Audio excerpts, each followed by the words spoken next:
नवरात्रि का चौथा दिन मां कुष्मांडा को समर्पित है। मां कुष्मांडा को ब्रह्मांड की रक्षक माना जाता है। इसकी पूजा से धन, शक्ति, बुद्धि और स्वास्थ्य में वृद्धि होती है। 25 सितंबर को भारत में मुख्य रूप से राष्ट्रीय अंत्योदय दिवस मनाया जाता है, जो पंडित दीनदयाल उपाध्याय की जयंती के उपलक्ष्य में मनाया जाता है।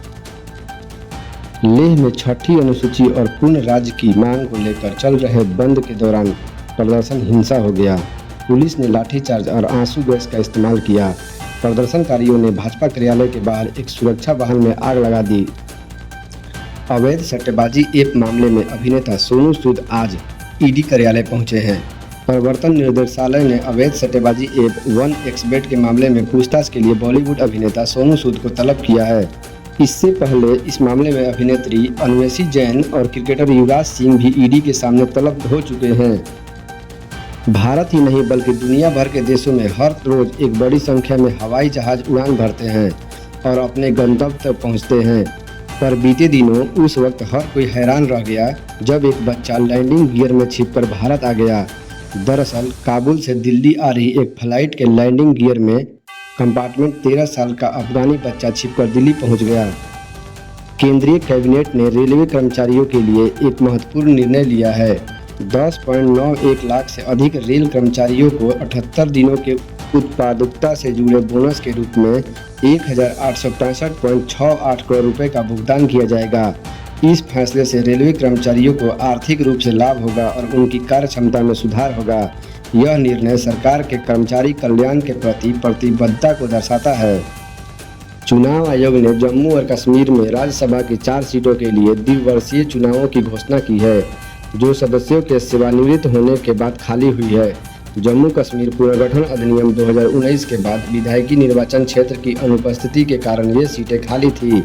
मतदान 24 अक्टूबर 2025 को होगा। कैमूर जिले के भभुआ में मुख्यमंत्री नीतीश कुमार ने एनडीए कार्यकर्ता संवाद कार्यक्रम में भाग लिया। उन्होंने 178 योजनाओं का उद्घाटन किया और कहा कि उनकी सरकार अगले 5 वर्षों में 1 करोड़ युवाओं को नौकरी देगी। उन्होंने महिलाओं के सशक्तिकरण के लिए किए गए कार्यों और बिहार में भाईचारा और शांति के माहौल पर बात की।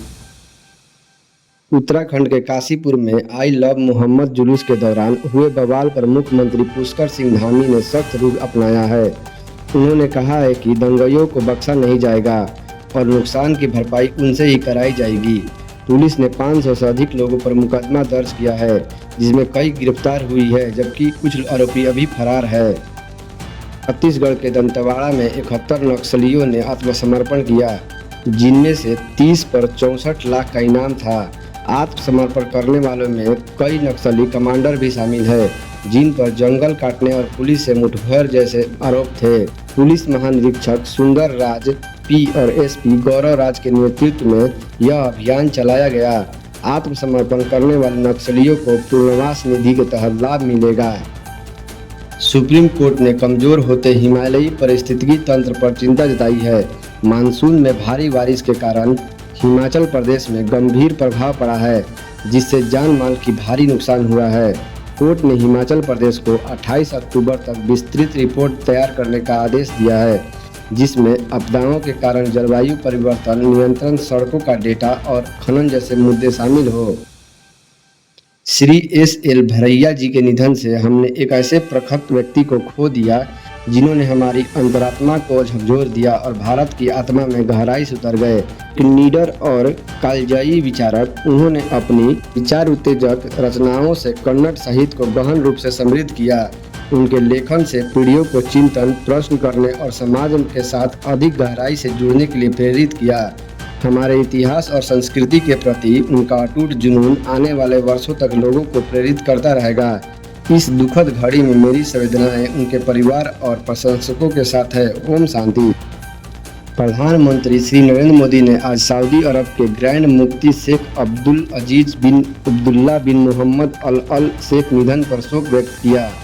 प्रधानमंत्री ने एक्स पर एक पोस्ट में लिखा, सऊदी अरब के ग्रैंड मुफ्ती महामहिम शेख अब्दुल अजीज बिन अब्दुल्ला बिन मोहम्मद अल शेख के दुखद निधन पर गहरी संवेदना।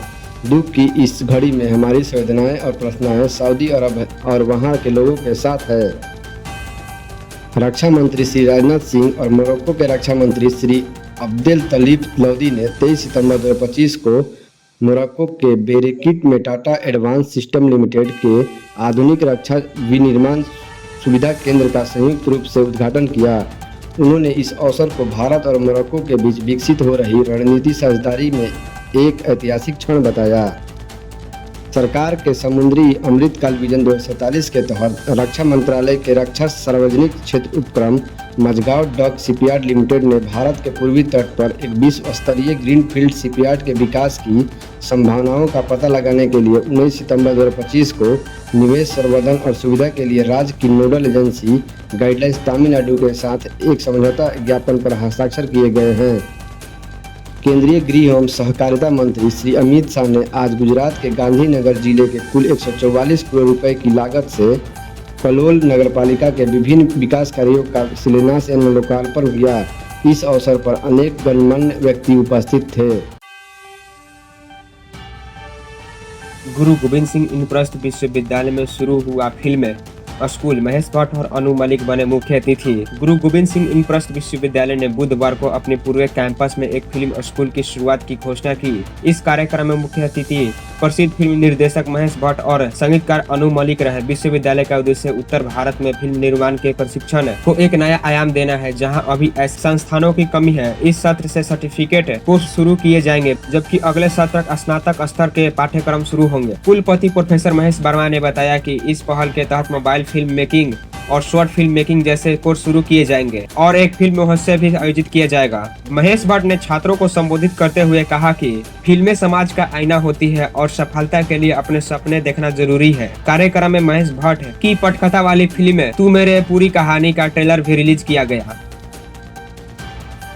आगरा के खेरागढ़ में स्कूल बच्चों ने सीखा कचरे से बनाना खाद, पर्यावरण संरक्षण को मिला संदेश। आगरा के खेरागढ़ क्षेत्र में स्कूली बच्चों को पर्यावरण संरक्षण की अनूठी सीख दी गई। नगर पंचायत अध्यक्ष सुधीर गर्ग उर्फ गुड्डू और अधिशासी अधिकारी मोहम्मद रज्जा ने नेतृत्व में भूमिका फाउंडेशन की टीम के संस्थानीय स्कूल में छात्रों को घर पर कंपोजिट खाद बनाने की विधि सिखाई। बच्चों को समझाया गया कि कैसे रसोई से निकली वाले गीले कचरे को अलग करके 40-50 दिनों में उपयोगी जैविक खाद में बदला जा सकता है।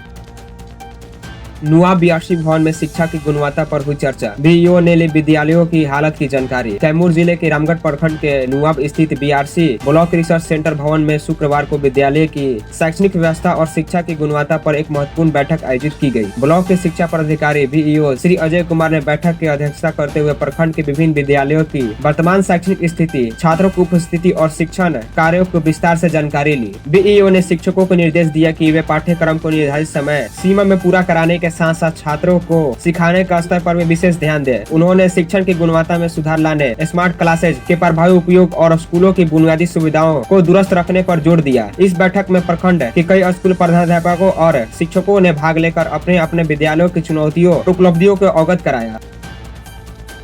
गूगल ने लॉन्च किया Mixboard AI tool, visual idea board बनाना हुआ आसान। गूगल ने अपने गूगल लैब्स प्लेटफॉर्म के तहत एक नया प्रयोगी एआई टूल मैक्सबोर्ड लॉन्च किया है। यह टूल उपयोगकर्ताओं के उनके विचारों और टेक्स्ट को विजुअल बोर्ड में बदलने की सुविधा देता है। उपयोगकर्ताओं के एक साधारण टेक्स्ट प्रॉम्प्ट लिखकर या पहले से ही बने टेम्पलेट का उपयोग करके प्रोजेक्ट शुरू कर सकते हैं, अपने खुद की तस्वीर अपलोड कर सकते हैं या एआई द्वारा बनाई गई अनोखी इमेजेस का भी इस्तेमाल कर सकते हैं। यह टूल वर्तमान में केवल अमेरिका में पब्लिक बीटा के रूप में उपलब्ध है। यह टूल गूगल के इमेज एडिटिंग मॉडल नैनो बनाना पर आधारित है, जो उपयोगकर्ताओं को प्राकृतिक भाषा में निर्देश देकर इमेज को एडिटिंग करने और नए वर्जन जनरेट करने की सुविधा देता है। इसके साथ ही गूगल अन्य एआई आधारित फीचर जैसे विंडोज के लिए नया सर्च ऐप का भी परीक्षण कर रहा है, जो कंप्यूटर फाइल और वेब को तेजी सर्च करने में सक्षम होगा। राहुल गांधी और जाकिर नाइक की वायरल तस्वीर एआई से बनाई हुई फर्जी पाई गई, जांच में खुलासा। सोशल मीडिया पर वायरल राहुल गांधी और इस्लामिक उपदेशक जाकिर नाइक की एक साथ की गई तस्वीर फर्जी पाई गई। तथ्य जांच के दौरान पता चला है कि यह तस्वीर आर्टिफिशियल इंटेलिजेंस यानी एआई टूल का इस्तेमाल करके बनाई गई है। यह तस्वीर मूल्य रूप से जाकिर नाइक ओमान में धार्मिक नेताओं के साथ हुई मुलाकात की है, जिसमें राहुल गांधी की छवि को बाद में जोड़ा गया है। जाँच में पाया गया कि तस्वीर में कई विसंगतियां है, जैसे की जाकिर नाइक के हाथ में 6 अंगुली दिखाई देता है, जो एक एआई जनित छवियों में एक सामान्य त्रुटि है। रिवर्स इमेज सर्च इंजन और एआई डिटेक्शन के टूल को द्वारा की गई जांच में इसकी पुष्टि की मूल्य तस्वीर एक अरबी न्यूज पेज पर मार्च 2023 में प्रकाशित हुई थी, जिसमें राहुल गांधी शामिल नहीं थे। बिहार कर्मचारी चयन आयोग BSSC ऑफिस असिस्टेंट भर्ती 2025। बिहार कर्मचारी चयन आयोग BSSC ने ऑफिस असिस्टेंट 2025 के लिए आवेदन तिथि को लेकर अहम सूचना जारी की है। आयोग के अनुसार यह भर्ती के लिए ऑनलाइन आवेदन प्रक्रिया 25 अगस्त 2025 से शुरू होकर 26 सितंबर 2025 तक चलेगी। वहीं ऑनलाइन परीक्षा शुल्क जमा करने की अंतिम तिथि 24 सितंबर 2025 निर्धारित की गई थी। आयोग ने अभ्यर्थियों के हित को देखते हुए ऑनलाइन परीक्षा शुल्क जमा करने की तिथि 14 अक्टूबर 2025 तक बढ़ा दी है। इसके साथ ही अंतिम आवेदन सबमिट करने की तिथि भी बढ़ाकर 16 अक्टूबर 2025 तक कर दी गई है। उम्मीदवार को सलाह दी गई है कि वे समय पर आवेदन प्रक्रिया पूरी करें और किसी भी नवनीत अपडेट के लिए आयोग के आधिकारिक वेबसाइट bssc.bihar.gov.in पर जाकर नजर बनाए रखें। रोहतास में 921 करोड़ की 124 विकास योजनाओं का शिलान्यास और उद्घाटन, बोले नीतीश कुमार जीवन स्तर होगी बेहतर। मुख्यमंत्री नीतीश कुमार ने आज रोहतास जिले में 921 करोड़ रुपए की लागत से 124 विकासात्मक योजनाओं का शिलान्यास एवं उद्घाटन किए। प्रगति यात्रा के दौरान जिले के घोषित योजनाओं का शिलान्यास भी शामिल रहा। मुख्यमंत्री ने कहा कि इन योजनाओं से क्षेत्र के विकास को नई गति और दिशा मिलेगी, लोगों का जीवन स्तर बेहतर होगा और उन्हें प्रत्यक्ष लाभ भी प्राप्त होगा। कार्यक्रम के दौरान सामाजिक सुरक्षा पेंशन योजना, जीविका दीदियों, बिजली उपयोगिताओं और अन्य योजनाओं के लिए लाभार्थियों के साथ संवाद भी हुआ। इसके अलावा नीतीश कुमार ने स्थानीय कार्यकर्ताओं से बातचीत की और उनकी समस्याओं एवं सुझाव को सुना। मुख्यमंत्री ने अधिकारियों का निर्देश दिया है कि समस्याओं को समाधान के लिए संबंधित कार्रवाई सुनिश्चित की जाए। मानसून उत्तर भारत से लौटने लगा है, लेकिन कई राज्यों में अभी भी बारिश का कहर जारी है। महाराष्ट्र के मराठवाड़ा में बाढ़ जैसा हालत है।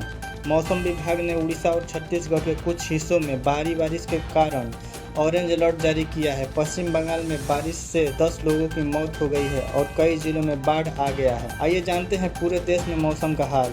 दिल्ली में अगले 3 दिनों तक बारिश के आसार नजर नहीं आ रहे हैं। तापमान 35 से 40 डिग्री सेल्सियस के बीच बना रहेगा, जिससे उमस भरी गर्मी लोगों को परेशान कर सकती है। मौसम विभाग के अनुसार दशहरे तक मौसम साफ रहता है। इस बीच यमुना नदी का जलस्तर भी तेजी से घट रहा है और लोग धीरे धीरे अपने जगह पर वापस पहुंच रहे हैं। उत्तर प्रदेश में भी लोगों को गर्मी अपने तेवर दिखा रही है। भारतीय मौसम विज्ञान के अनुसार 3 दिनों बाद हल्की बारिश होने की संभावना है। 25 सितंबर से 28 सितंबर तक हल्की बारिश का अनुमान है, लेकिन तापमान में गिरावट न होने के कारण गर्मी और उमस की स्थिति बनी रहेगी, जिससे लोगों को परेशानियां होगी। हिमाचल प्रदेश में इस वर्ष मानसून का कहर देखने को मिलेगा, जिससे वहां के लोग का जनजीवन प्रभावित हुआ है। हिमाचल में आज भी कई जगहों पर बारिश का संभावना है। 25 से 29 सितंबर तक मौसम शुष्क रह सकता है। उत्तराखंड में कुछ दिनों तक बारिश का दौर खत्म होने के बाद गर्मी ने लोगों को परेशान किया था, लेकिन अब बंगाल की खाड़ी में गतिविधि और हलचल के बाद उत्तराखंड में 30 सितंबर तक भारी बारिश का अलर्ट जारी किया गया है। साथ ही प्रशासन को अलर्ट रहने पर निर्देश दिया गया है। कोलकाता में भारी बारिश से जल भराव का दौर जारी है। भारी बारिश के कारण 10 लोगों की मौत हो गई है। भारतीय मौसम विज्ञान ने 24 घंटे में पश्चिम बंगाल समेत कई जिलों में भारी बारिश का अलर्ट जारी किया है। खराब मौसम के कारण स्कूल बंद है और यातायात भी ठप है। भारत की अर्थव्यवस्था में कृषि का अहम भूमिका पर चर्चा करने के लिए क्रॉप लाइफ इंडिया इस हफ्ता अपना राष्ट्रीय सम्मेलन 2025 आयोजित करने जा रहा है। यह सम्मेलन शुक्रवार 26 सितंबर को कॉन्स्टिट्यूशन क्लब ऑफ इंडिया नई दिल्ली में होगा। 71वें नेशनल फिल्म अवार्ड सालों से हिंदी सिनेमा में अपनी फिल्मों के साथ दर्शकों को मनोरंजन कराने वाला शाहरुख खान और रानी मुखर्जी ने अपना पहला नेशनल अवार्ड जीता। मोहन लाल को Dadasaheb Phalke lifetime achievement award से सम्मानित किया गया। नेशनल अवार्ड से सम्मानित होने के बाद शाहरुख खान, मोहनलाल, रानी मुखर्जी और विक्रांत मौसी एक साथ एक ही फ्रेम में नजर आए। नई जीएसटी कटौती के बाद भारत की सबसे सस्ती कार और भी सस्ती हो गई है। ऐसे में अगर बात करें सस्ते में कार खरीदना चाहते हैं तो फिर आपके पास बढ़िया मौका है। यहाँ आपको 5 सस्ती कारों के बारे में बताने वाले हैं जो पहले से और भी सस्ते हो गई हैं। ऑल्टो, टाटा निक्सन जैसी कारें इसमें शामिल हैं। नवरात्रि के तीसरे दिन माँ दुर्गा के तृतीय स्वरूप माँ चंद्रघंटा की पूजा की गई और दर्शकों में उत्साह के साथ बड़ी ही भीड़ भाड़ दिखाई दी गई। मंदिरों में अच्छी तरह भीड़ थी। कहा जाता है मां चंद्रघंटा की पूजा करने से घर में सुख, समृद्धि और सकारात्मक ऊर्जा आती। बैंक ऑफ बड़ौदा अपनी फिक्स डिपॉजिट स्कीम पर आकर्षक ब्याज दर दे रहा है। 3 साल के एफडी पर सामान्य नागरिकों को 6.50%, सीनियर सिटीजन को 7.0% और सुपर सीनियर सिटीजन को 7.10% तक का ब्याज मिलेगा। 2 लाख रुपये के निवेश पर मैच्योरिटी पर 42,682 रुपये से 47,015 रुपये तक का ब्याज अर्जित किया जा सकता है। वहीं 444 दिन की FD स्कीम पर भी 6.60% से 7.20 तक ब्याज का लाभ मिलेगा। यह सुरक्षित और निश्चित रिटर्न चाहने वालों के लिए आदर्श निवेश विकल्प है। कारोबार के अंत में सेंसेक्स 57.87 यानी कि 0.7% की गिरावट के साथ 82,102 के स्तर पर बंद हुआ। वहीं निफ्टी 32.85 अंक यानी कि 0.13% से गिरावट के साथ 25,169 के स्तर पर बंद हुआ।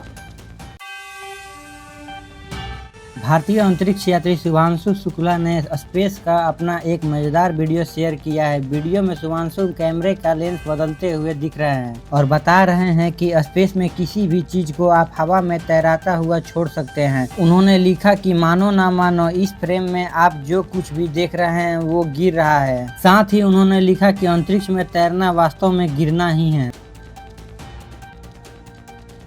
लेह में हंगामे से जुड़ी एक बड़ी खबर सामने आई। सामाजिक कार्यकर्ताओं सोनम वांगचुक ने अनशन खत्म किया। 15 दिन से अनशन पर बैठे थे वांगचुक।